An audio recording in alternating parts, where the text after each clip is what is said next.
就快过年了，不少店家开始推出年节礼盒，放眼望去五花八门，样样都有。但这礼盒到底怎么选？其实通常都会选吃的，像是肉干，因为其实肉干礼盒就是大家可以一起吃、一起分享，就还蛮适合过年节庆这样子。因为是送给长辈的，所以还是要看口感好不好吃。那好吃，然后如果又是老字号、老品牌，长辈知道的话，这样子是比较好的选择。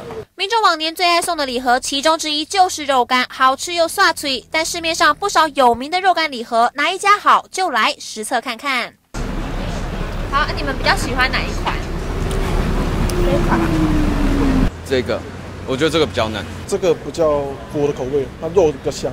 老字号新东阳肉干，民众普遍都很喜欢，但除了味道要好，其中礼盒外观也成为一大考量。正红色包装配上手提设计，新东阳这一次走传统风，推出大观园礼盒，一拿出来仿佛穿越一般，宫廷感十足。我觉得它好特别哦，很讨喜，而且送礼也很大方。